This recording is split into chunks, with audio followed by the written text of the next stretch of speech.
see. The world is beautiful when we live in harmony.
Many administrators, both here and throughout the country, have worked hard to change how they operate and how they manage.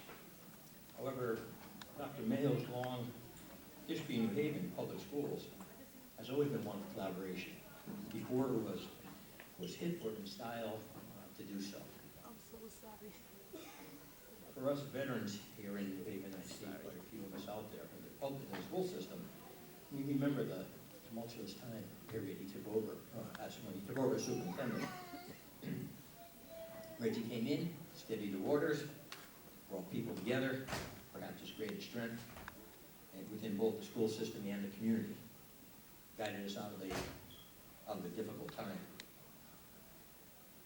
Dr. Mayo never forgot the challenges of the classroom, and has always respected teachers and supported us along the way. Now, he certainly held us accountable, as he should, but has always valued our input. As union president, I can speak personally how he's helped me as I work to become a more effective leader, and I owe him a great deal in that respect. The school reform efforts are now just the most recent in a long history of accomplishment since then. And it's fitting that we dedicate this building today to Dr. Mayo for his service to our children at every level of his work. As a teacher, as a department head, excuse me, as an assistant principal, a director, an assistant superintendent, and superintendent. But in addition to his accomplishments as an educator, Reggie Mayo is just a good man. He's a decent person. And long after we're all gone, this building will be here with Dr. Mayo's name at the top, as it should be. Congratulations, Reggie.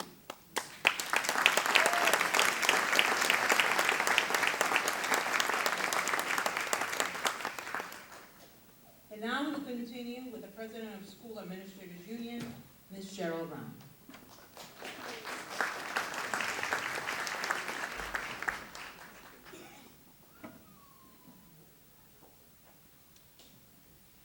Good afternoon. It takes an extraordinary man to see and honor the potential in everything and everyone he engages with. Today, we assemble here to celebrate the extraordinary Dr. Reginald Mayo with the naming of this school. A man who has never failed to honor the potential of all students in New Haven, and most importantly, the potential of the New Haven community. When we talk about the potential of our students, we acknowledge education, we acknowledge emotion, and intellectual nourishment they need to go on and succeed in this global economy. One of the most significant indicators of the future success of our students is their proficiency in reading by 3rd grade. Dr. Mayo was the first superintendent in New Haven Public Schools to ensure that all our students met reading proficiency by grade 3.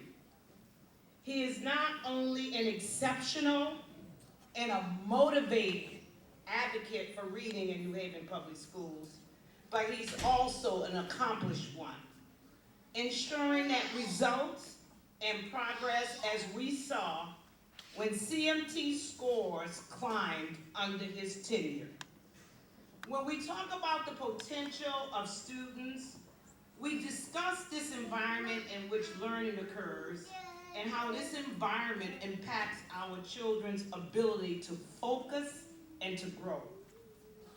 Dr. Mayo, along with former Mayor John DeStefano, was responsible for increased in-band school facilities, including the introduction of the state-of-art technology in this district.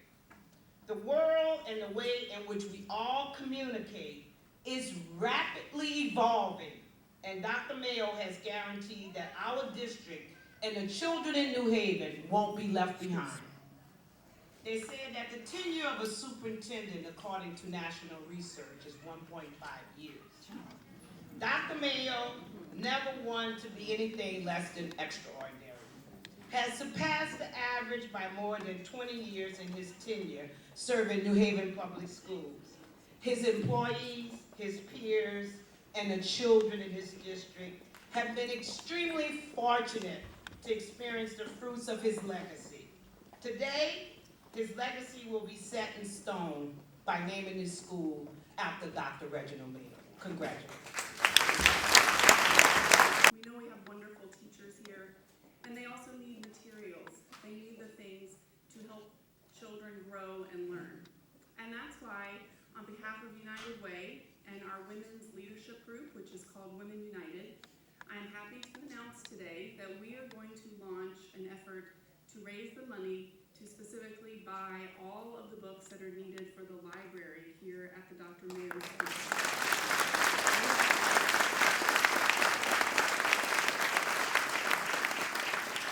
Dr. Mayo, I'm hoping that that will include Ladybug Girl, which is here in the photo. It's one of my favorites. I'm guessing maybe it's one of yours.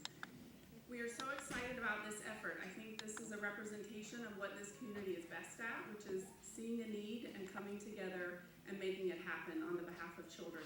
So stay tuned. We're going to be letting all of you know about it and how you can participate, and we're really excited about filling the library full of books for the children. Thank you.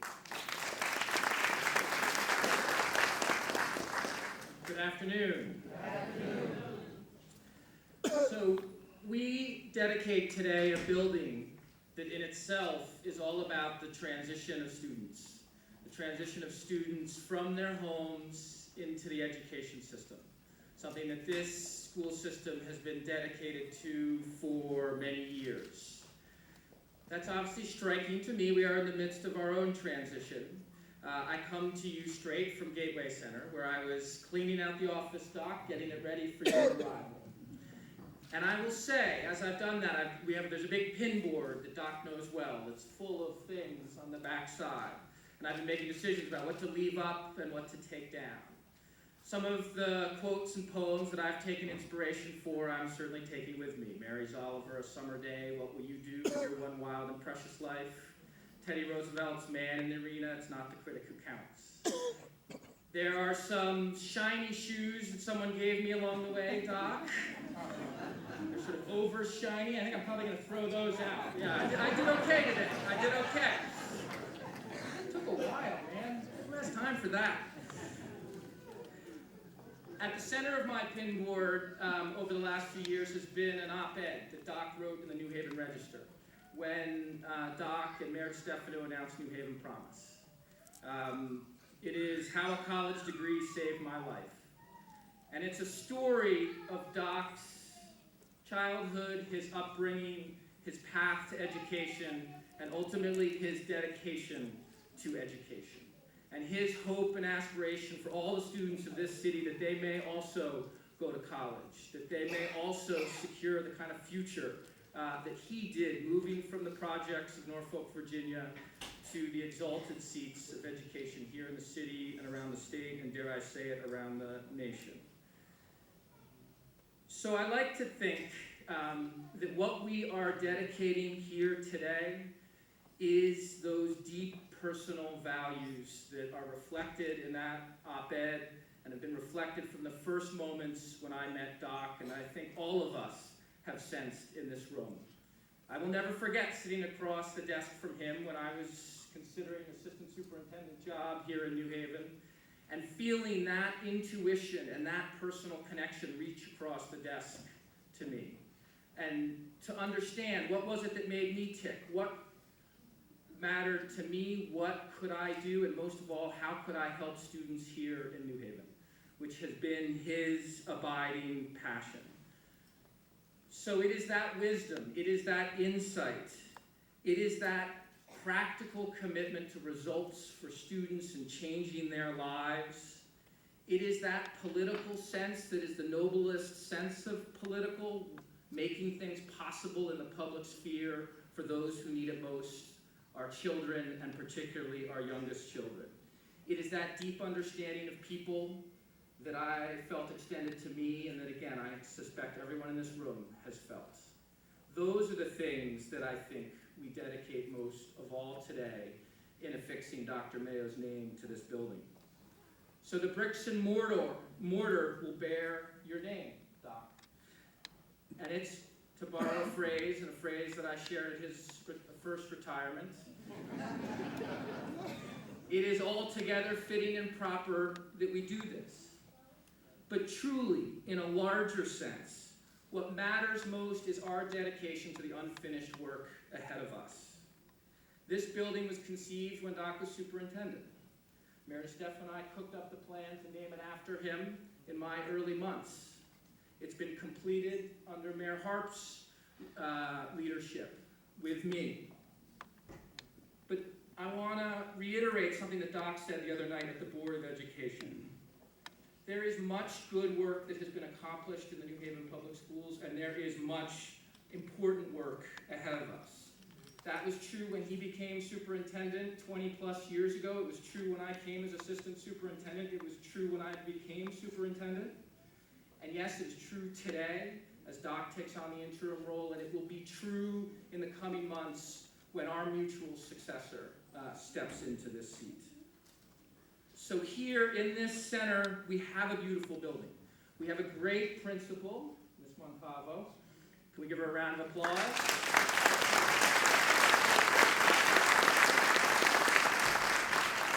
We've assembled a fabulous staff from a number of different centers who have come together in a few short months, are working as a team together for these children, reflecting the best of what we do in education.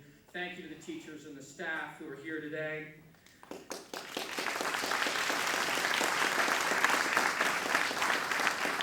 Thank you to the folks who built this building.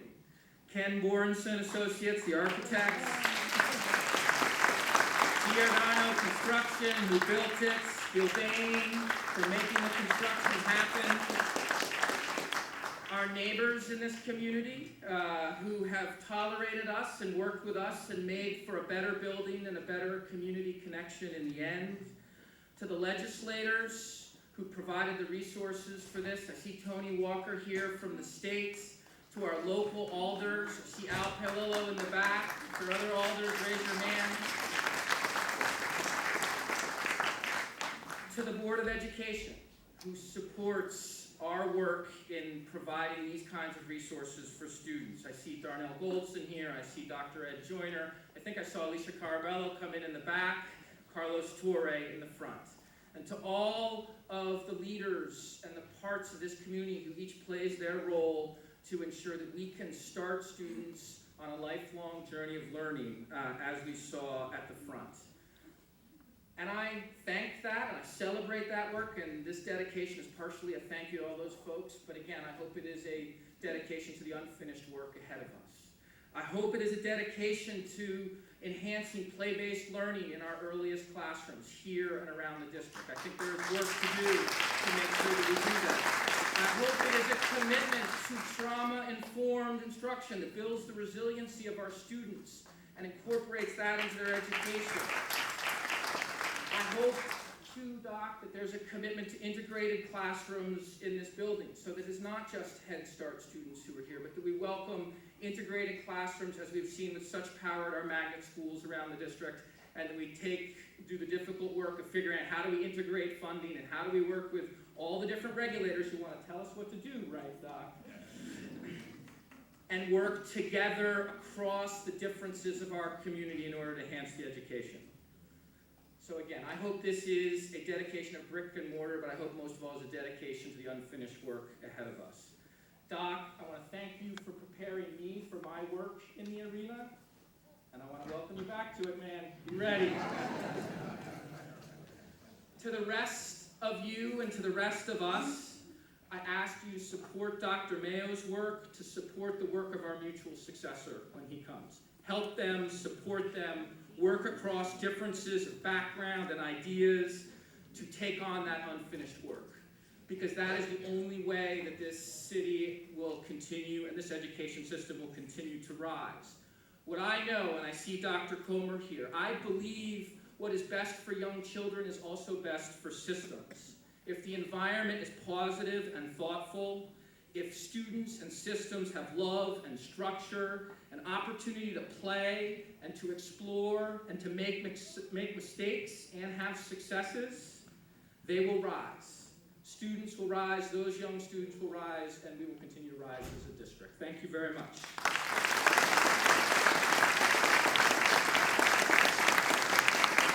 Thank you for those inspiring words, Superintendent Mayo.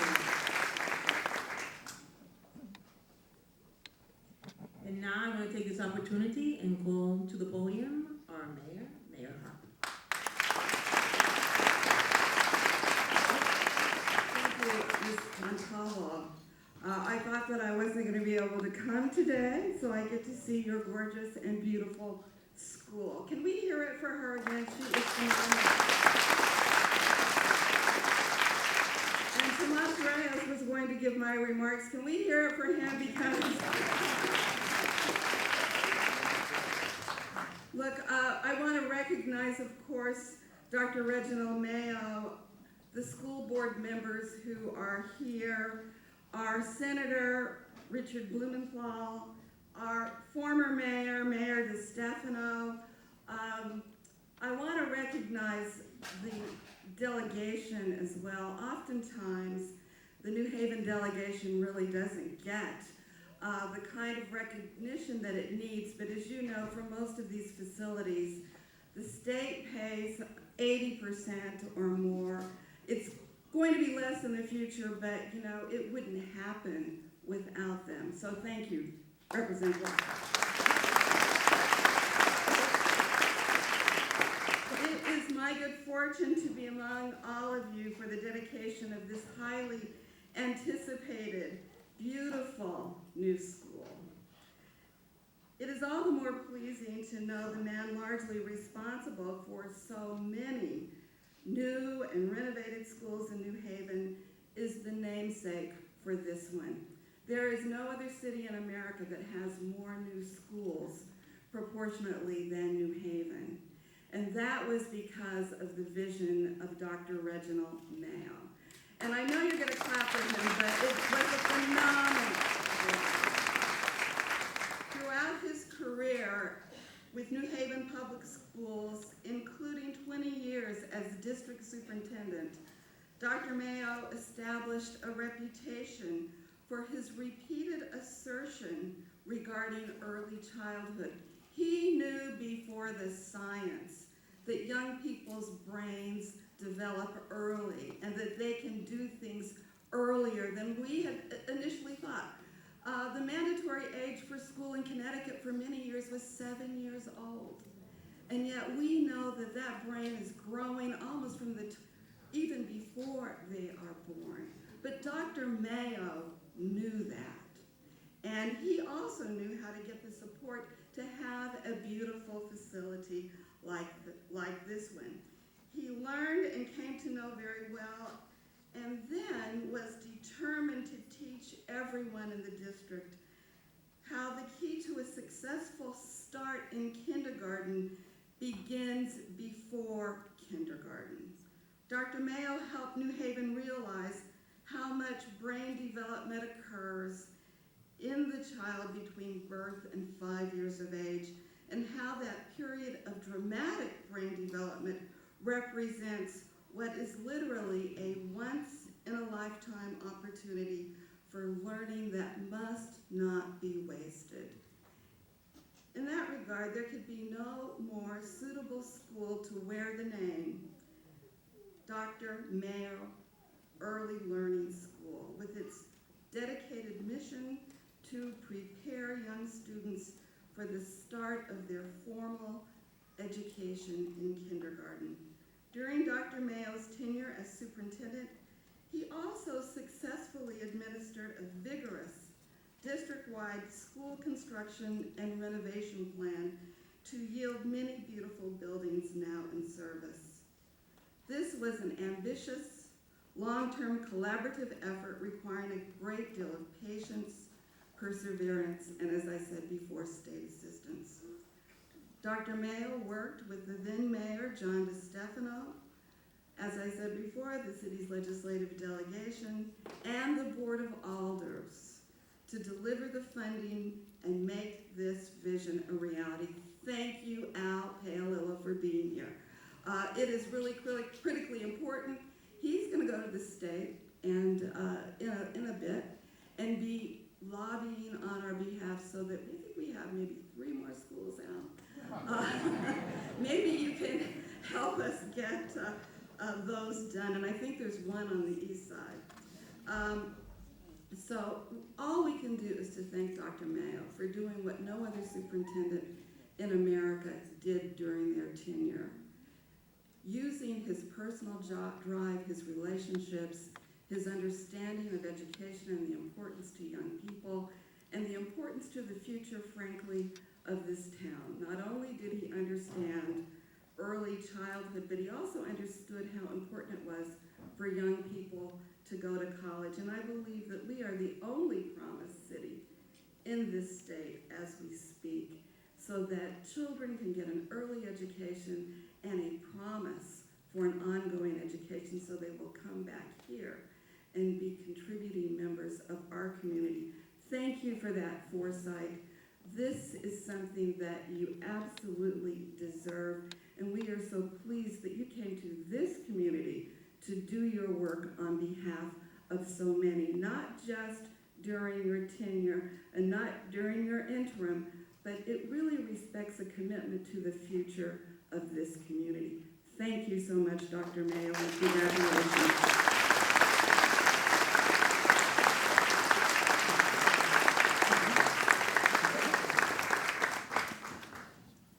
Thank you, Mayor. And now we will continue with our Senator Richard Blumenthal.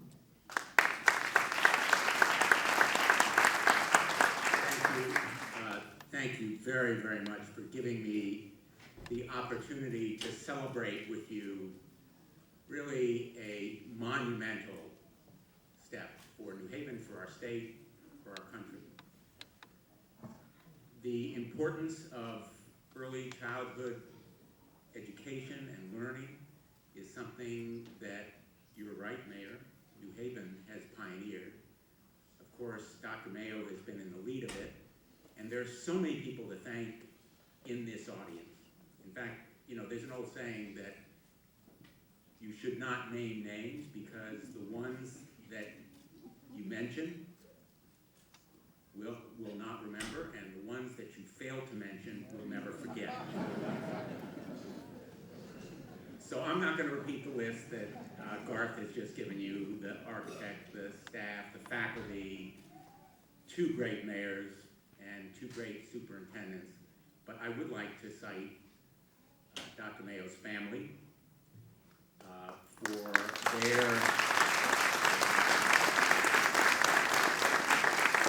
great support In fact, I don't know whether you've heard the story about the great superintendent who was given a lot of praise and acclaim, and after the ceremony, got back in his car and turned to his family and said, "How many really great educational leaders do you think there are in the Western world today?" And they said to him, "One less than you think." So Reggie, I know your family's going to keep you humble. I am humbled to be here today. But the thanks really should go to the New Haven community. As much as any individual, the New Haven community has led the way, and it goes back decades. In fact, I know of a true leader of the Western world who may become President of the United States. And I know we're not here to talk politics, and we're supposed to be nonpartisan. But if she is elected, I'm going to suggest you come back here, Reggie, to this center, to the place she got started on early childhood education, and see some of the results of New Haven's dedication to early childhood education. I think she could do no better than to come back here to New Haven, where she worked at the Child Study Center and graduated from the Yale Law School. I was in her class, and see what early childhood education can mean to young people. And I can personally pledge her, I'm going to invite her back to New Haven for that.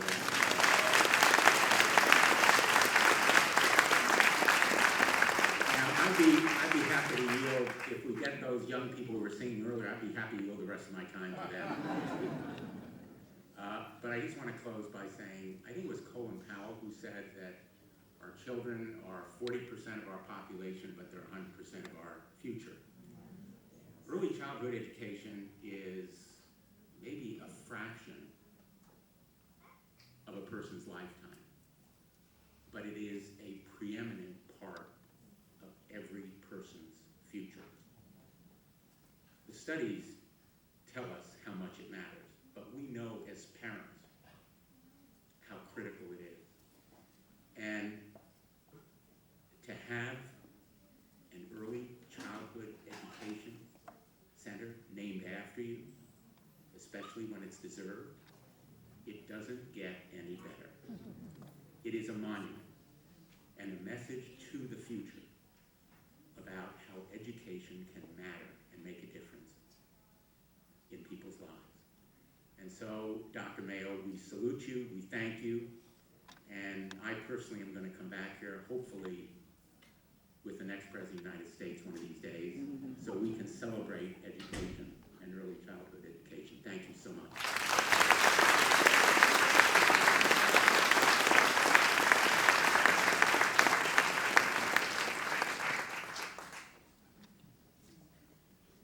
And now we continue our program with the former mayor of New Haven, Mayor John DeStefano.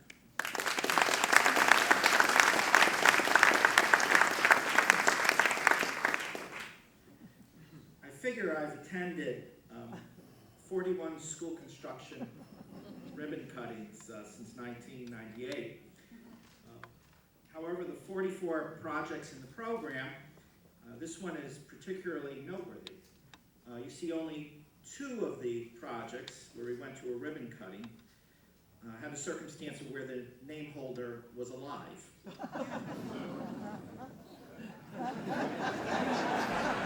The other was for Mayor Daniels, who's passed, and Dr. Mayo, we wish you good health. I want to thank Mayor, Superintendent Harries, and Board of Ed for inviting me. I'm going to say again, thank you to the New Haven delegation.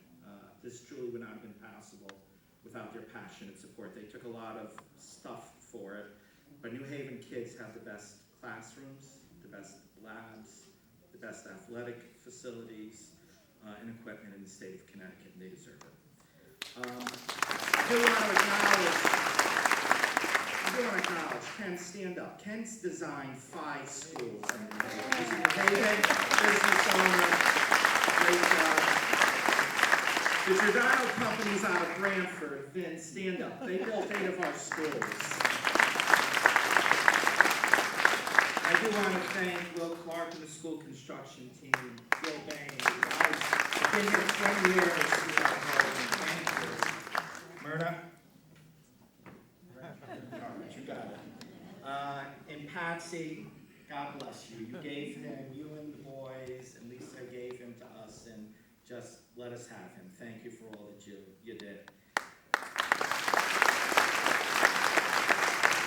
So like many of you, I worked with Doc for a long time, so I can't claim any special distinction by virtue of longevity.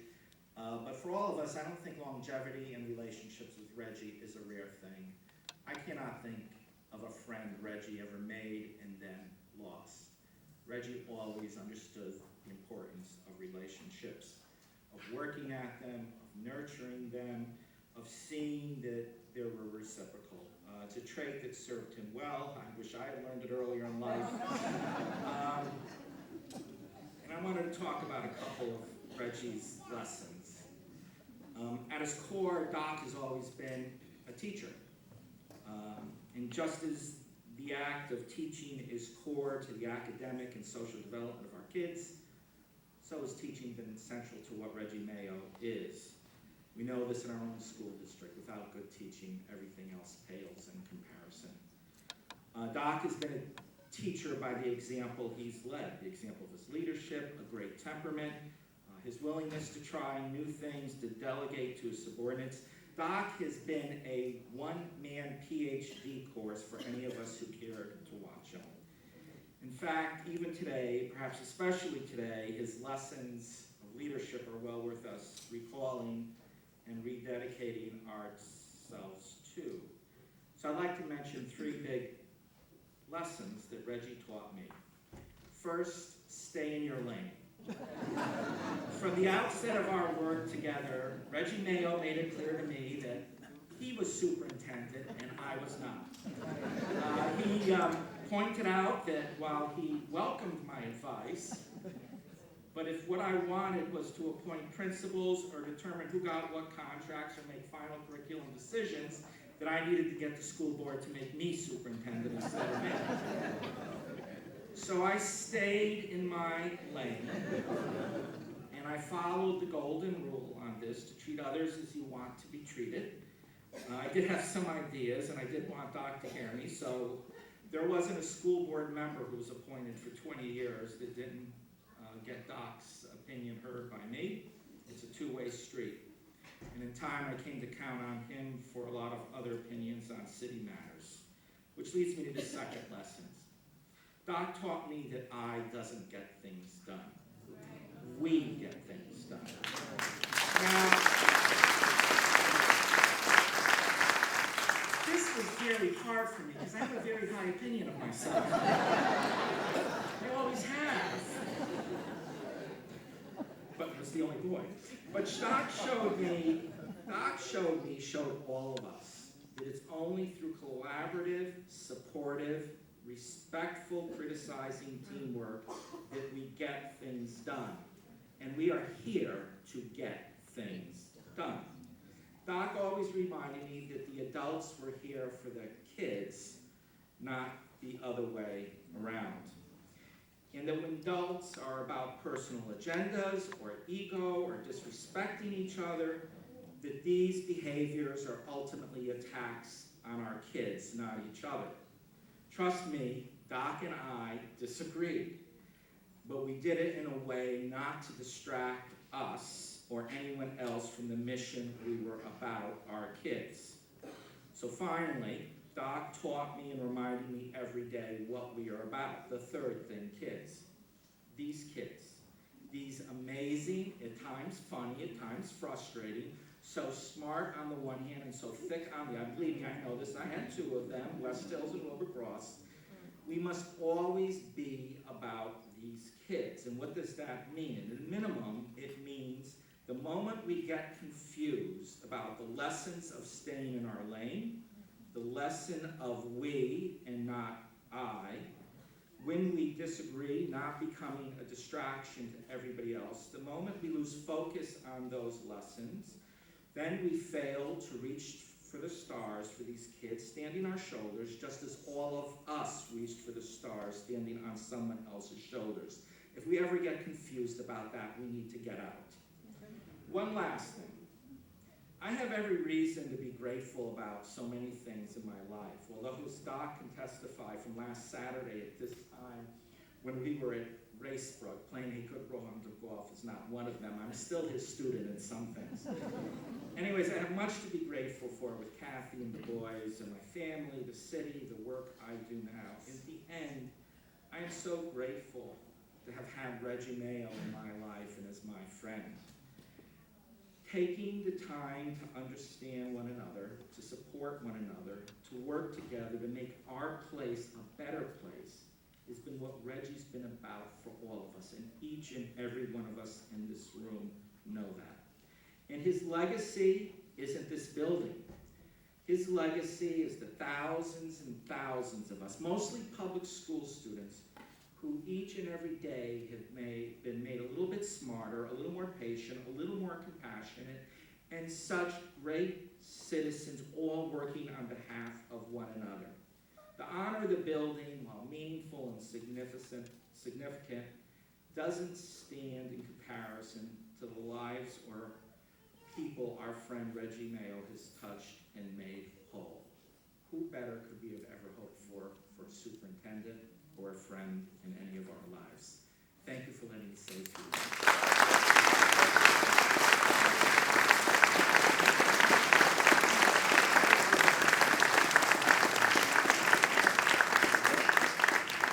These speeches, they keep getting better and better.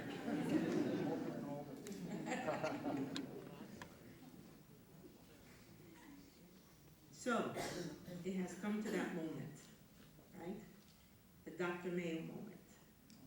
And Doc, I will not stand here and repeat all these accolades that you have been given. But I will tell you, Doc, that I am honored and humbled. Because I'm that young girl that you met all those years back. Full of energy and a lot of energy. Walking through those halls at Truman School. And you took a look at me and you said, "Montalvo's that you?" And I said, "Yes, Doc, that's me." And from that moment, Doc, you and I, we established this relationship.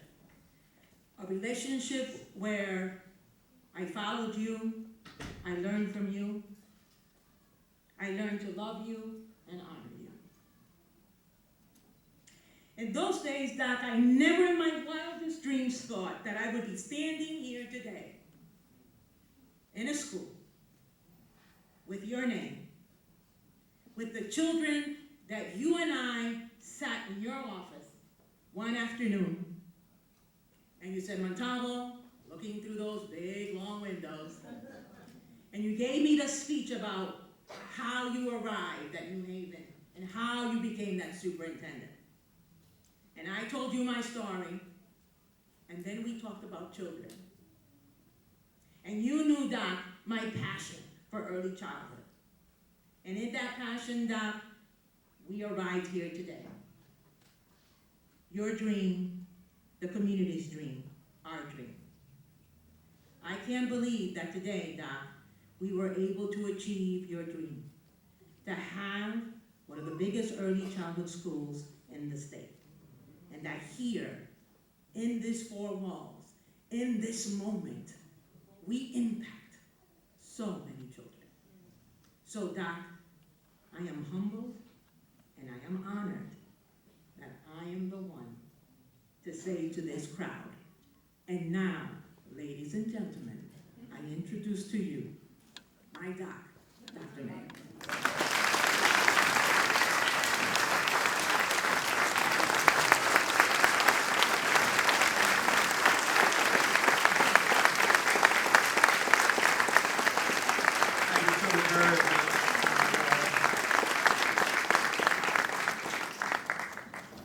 Reginald Mayo was the Teacher of the Year for the city of New Haven. What year was that? Oh my God, Doc, I don't even remember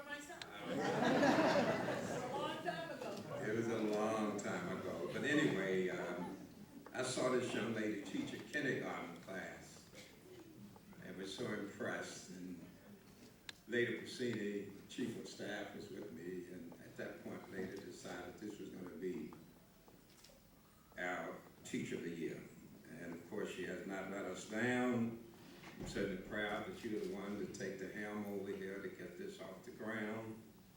And I will be able to spend some time in the classrooms with the young people.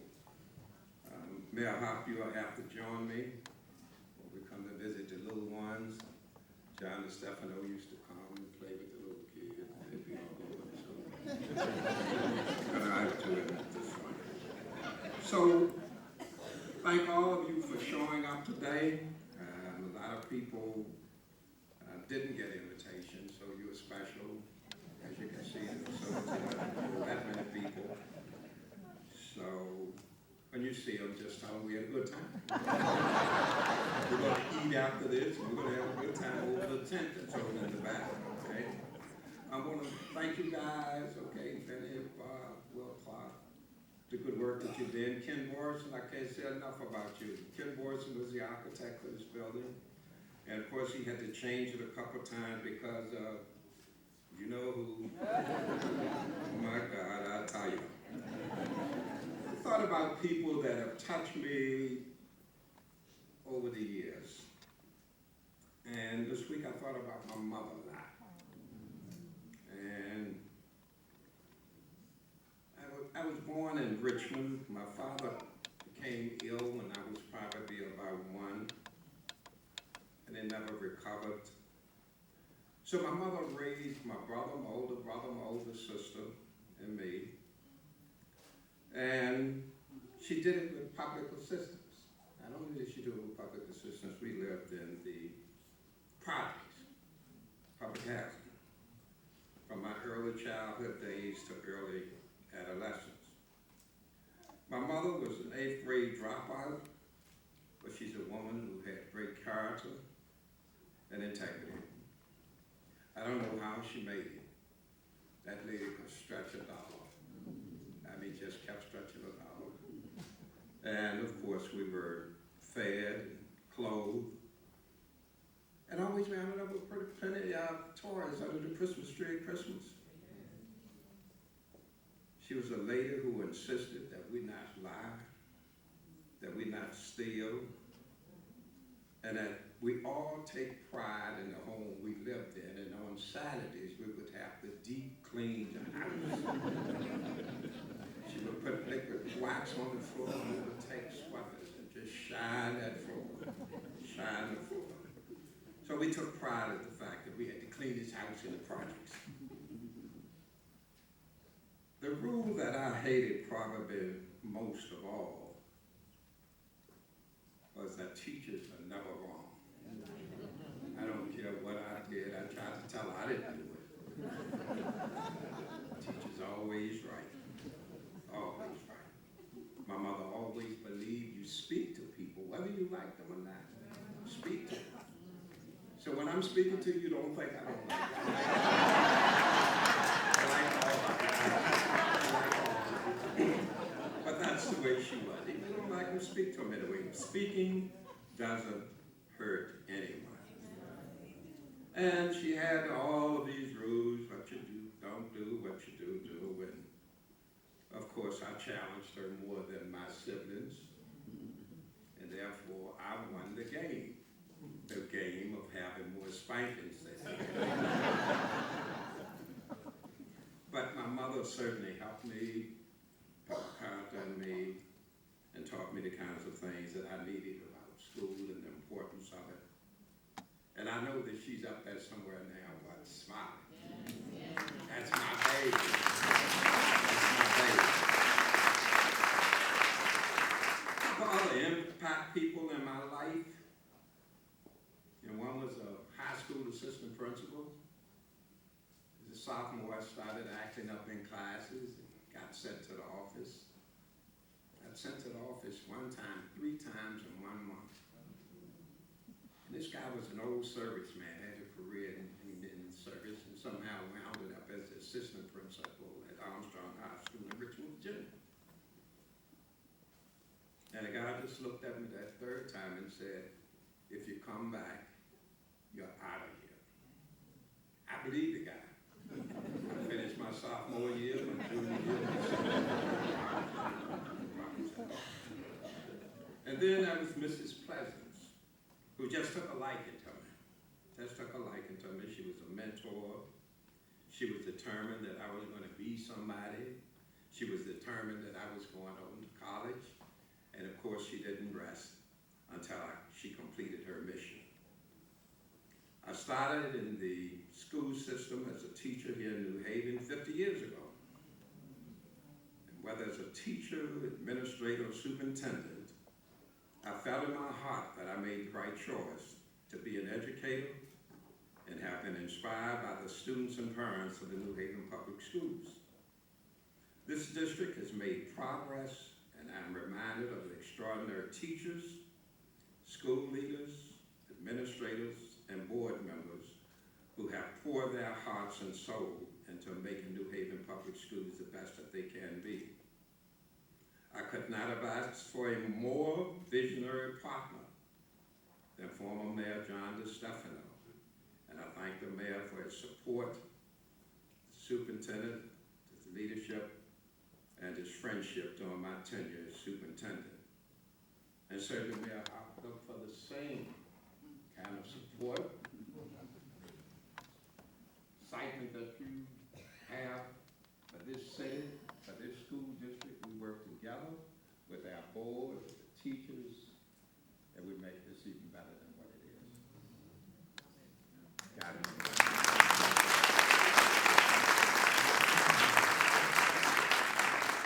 I see so many courageous and passionate people and so many community organizations. One you just heard from, the president of United Way. Universities and all coming together to find a way to give our children bright futures and a chance to accomplish their dreams. And special kudos to Andra Jackson Brooks, who's not here today, former Alderwoman. Because Andra was the driving force behind this honor that has been bestowed upon me today. So I wish her well. She's not doing well right now. We hope that she does get better. I want to thank my wife, Patsy.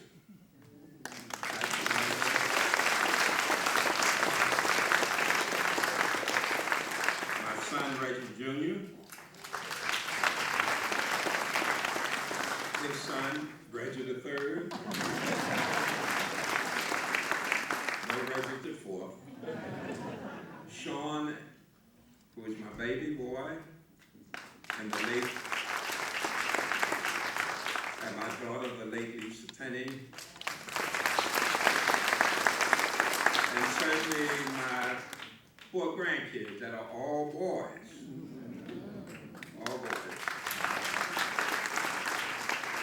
Reggie III, Reese, who's here, Ryland's not here, and Sean Jr. lives in Miami. But those guys are my heart, believe me. I love my grandkids. Well, let me just say, they sent Will Clark to talk to me about the length of time that I talk. I can go sometime. I can go. And he sent Will Clark to me, the guy to tell me not to talk too long. So let me just say thanks to all of you for coming today. This is certainly a great honor for me, probably one of the best that I've ever had. And I really appreciate you allowing me to be your educational leader of this community, school district. And I'm hoping that together we will continue to make a difference in the lives of our children. Thank you so very much.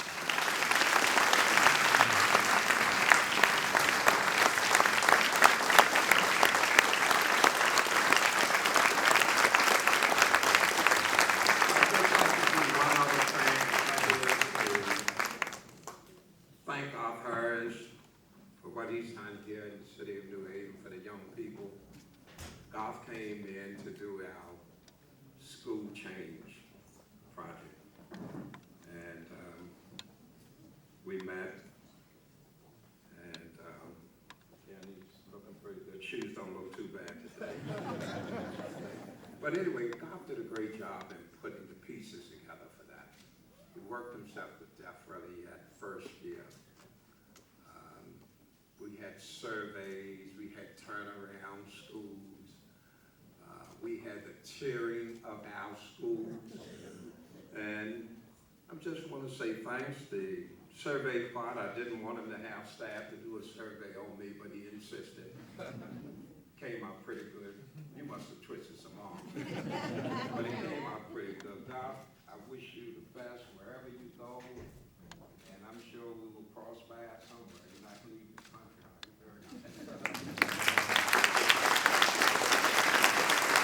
And last but not least, I'd like for you to give a hand for our Board of Education.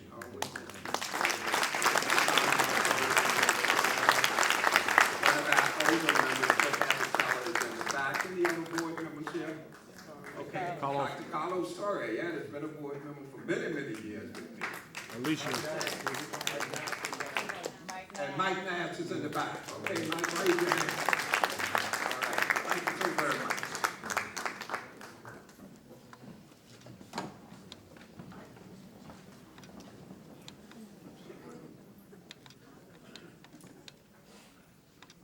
And now we will have Lily Perkins and Sylvia Haynes for the United Boys Choir, a special treat for Dr. Mayo.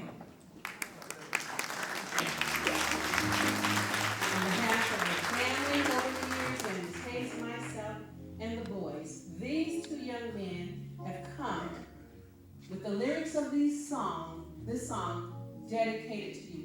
Please listen to the lyrics carefully because we love you.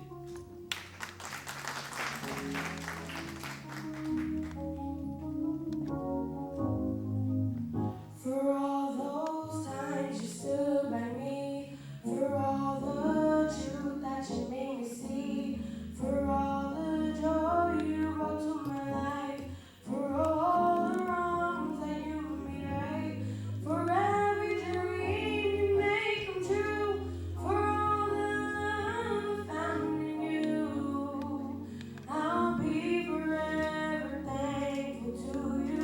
You're the one who held me up and never let me fall.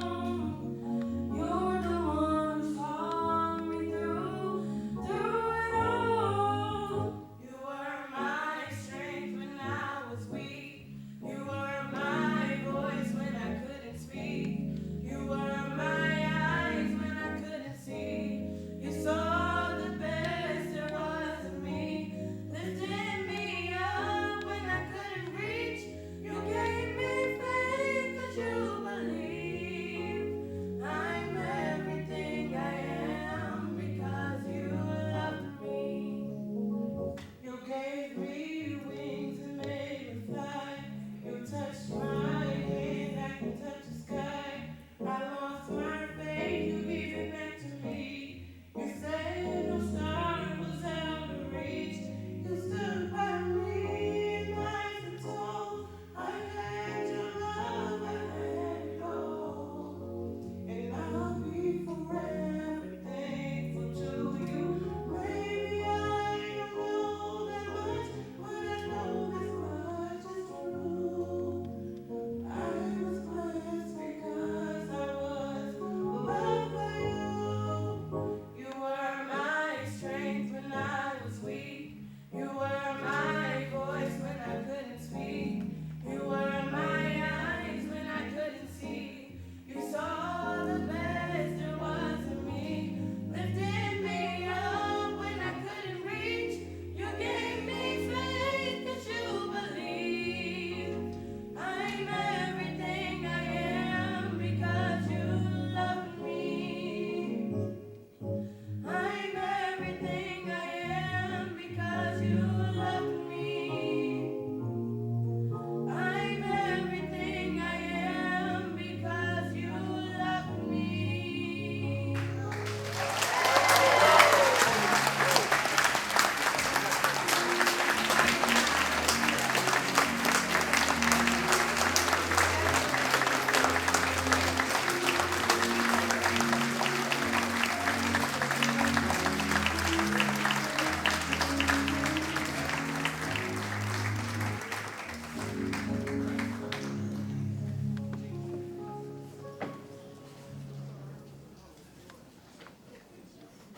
So as we conclude, Myrna, Principal Montalvo, I want to remind you the theme from today. This school was built by the community. The opportunity for it was created by this community, will be sustained by this community. You are the one who is tasked with bringing it forward and making sure that the education that happened here reflects all of our greatest dreams and hopes for our young children. Myrna Montalvo, I have a plaque for you commemorating the dedication. We give her a round of applause.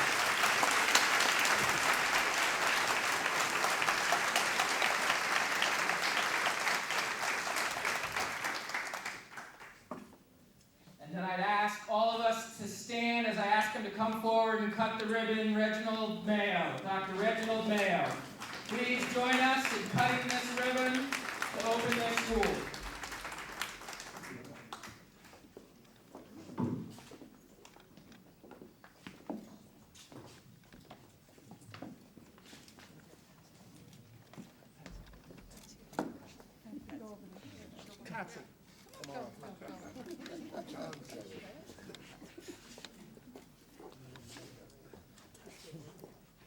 On three.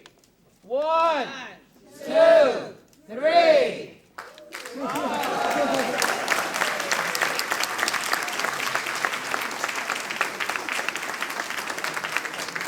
Come to the conclusion of our program.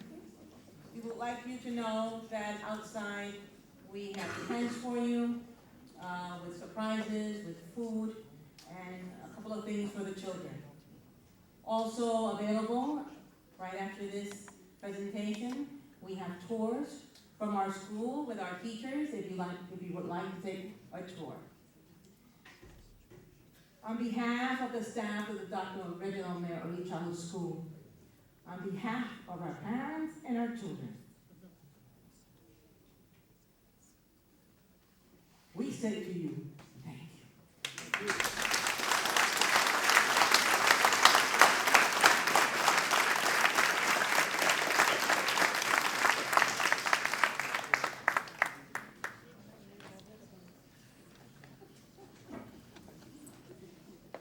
So let the doors open and we shall begin.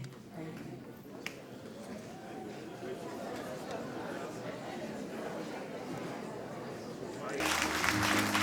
On behalf of the families over the years and it takes myself and the boys, these two young men have come with the lyrics of this song dedicated to you.